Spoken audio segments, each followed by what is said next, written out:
Thank you, Mr. Chairman.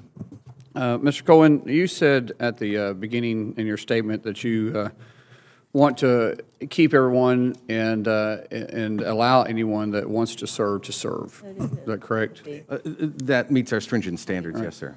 Underneath the vaccine mandate that was installed August 24th, 2021, as of November 30, 2022, DOD had discharged 8,123 service members based on the vaccine status.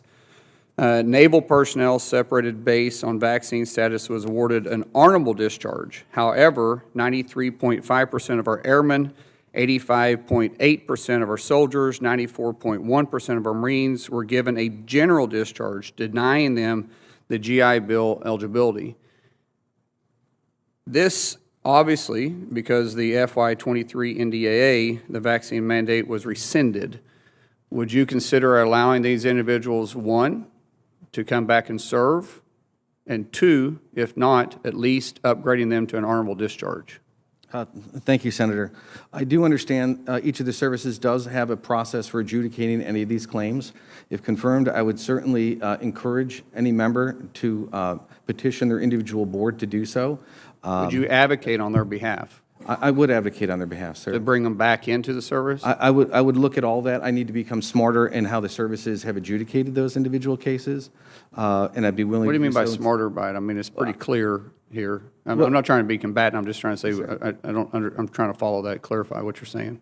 I understand each of the services adjudicated these cases based on their own policies and procedures. I need to get a little smarter, certainly, on how they came to that fruition at the end of the day.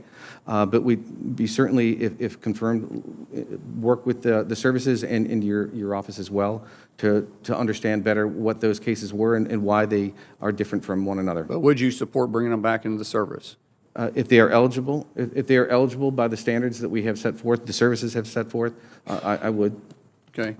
Another question for you. In 2018, 30.5% of service members reported being sexually harassed and 7% reported being sexually assaulted. Have the regulations passed in the wake of the murder of Vanessa Guillen had an impact on how you would continue prevention work? Well, Senator, that topic falls under a different office within the PNR portfolio. However, I acknowledge we would work certainly closely together.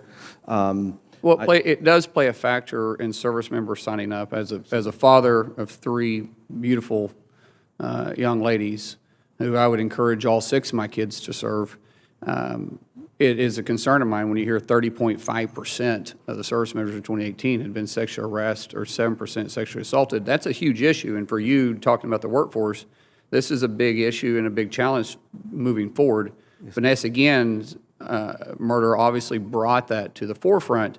And we worked hard on making sure we made some changes in the bill with the Vanessa Guillen bill, and ultimately it changed moving forward. But I believe this is something that you would have to, it would fall in your lap.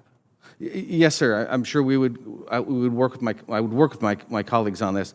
Bottom line, this is unacceptable and it is offensive that these are happening. I know Secretary Austin has issued recent guidance on a number of steps with the military academies, but this issue is certainly very upsetting, and we certainly need to address it. If confirmed, I'll address it immediately with my counterparts. Thank you. Last question. Has either one of you reached out to the, I know you guys went through this process last year, but has either one of you all reached out to the new senators to set up a meeting with anyone or a phone call on your all's behalf? Senator, the Legislative Affairs team does that reach out to the senators? My understanding is they reached out to all members of this committee. Did they reach out to your office? You go ahead and check on that. I checked before I got here, and no one had reached out to us. And that's an issue, because if you're wanting our support, it would be beneficial to probably reach out to us, because I had this kind of unwritten rule in my office. I'm not voting for someone that didn't take the time to come meet with me, because I want to know who I'm voting for. With that, I yield back.